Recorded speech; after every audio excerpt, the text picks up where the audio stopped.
akan bicara mengenai pengertian dari konstitusi. Jadi, konstitusi itu sebenarnya dialihbahasakan dari bahasa Inggris Constitution dan bahasa Belanda Versailles yang berarti hukum dasar negara yang dibedakan oleh undang-undang. Dalam substansinya, undang-undang itu berbeda dengan konstitusi. Undang-undang adalah hukum dasar negara yang tertulis dan yang tidak tertulis. Sedangkan ada juga nih aturan-aturan yang sudah terpelihara di masyarakat disebut dengan konvensi. Dan di sini saya dapat simpulkan bahwa konstitusi dalam arti yang luas adalah konstitusi yang tertulis dan yang tidak tertulis, sedangkan dalam arti yang sempit, konstitusi adalah undang-undang dasar. Nilai dalam konstitusi. Dalam praktik penyelenggaraan negara sering terjadi konstitusi yang tertulis tidak berlaku secara sempurna karena ada pasal-pasal atau aturan yang tidak dijalankan. Sehingga konstitusi ini tidak lebih hanya dilakukan untuk kepentingan golongan tertentu, pribadi, dan penguasa saja. Sehubungan dengan hal tersebut, menurut Karl Loewenstein membagi 3 jenis penilaian terhadap konstitusi. Yang pertama, nilai normatif. Apabila konstitusi yang telah diterima oleh suatu bangsa, bagi mereka konstitusi itu bukan saja berlaku dalam arti hukum saja, melainkan harus sesuai dengan kenyataan. Yang kedua, yaitu nilai nominal. Apabila secara hukum konstitusi ini berlaku, tetapi dalam kenyataannya tidak sempurna karena ada pasal-pasal tertentu yang tidak berlaku dalam kenyataannya.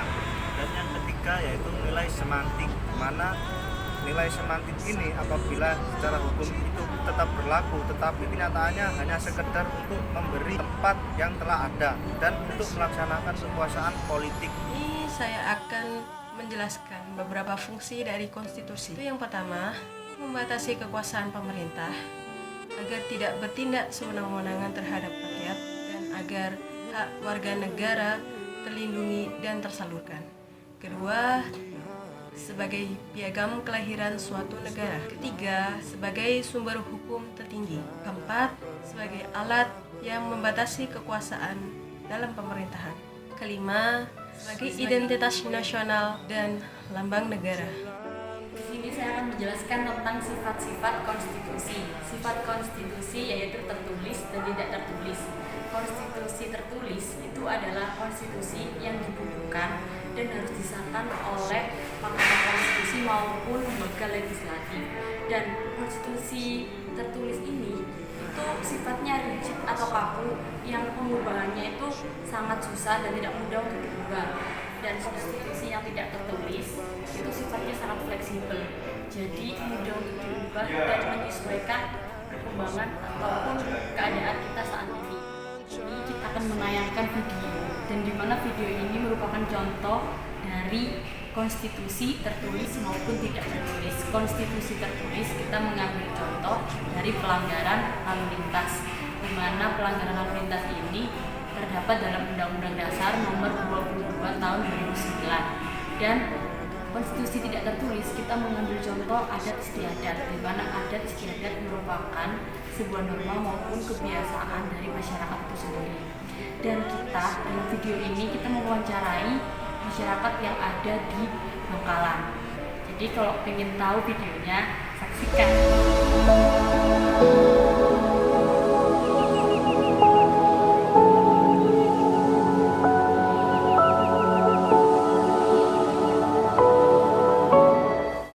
Assalamualaikum warahmatullahi wabarakatuh.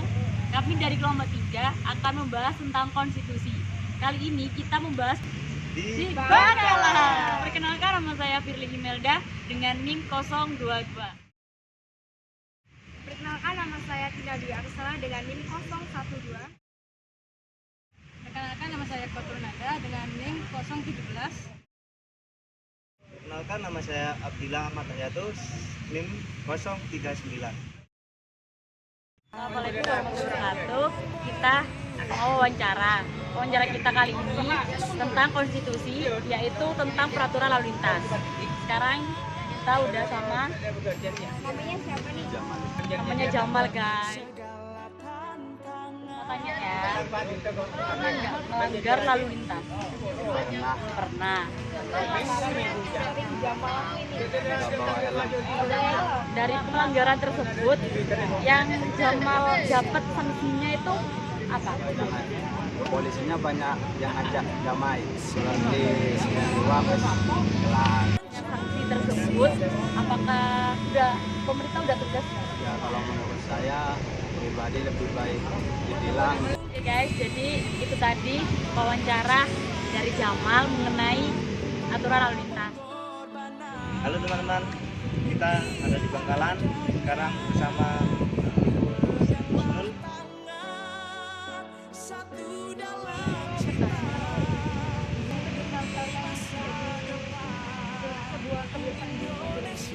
Dan di Madura ini kalau rumahnya tidak mau pagar, ya Jadi langsung plong gitu aja. Karena apa? Kalau adat istiadatnya orang Madura itu tanahnya luas di depan. jadi meskipun tidak ada pagar, keamanannya masih tetap terjaga. Iya, keamanannya terjaga. Ya, itu sekilas dari wawancara kami berdua bersama Ibu Husnul. Ya, terima kasih.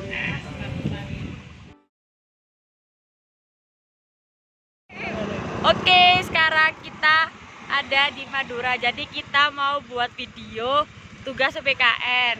Kita dapat tema konstitusi. Halo teman-teman.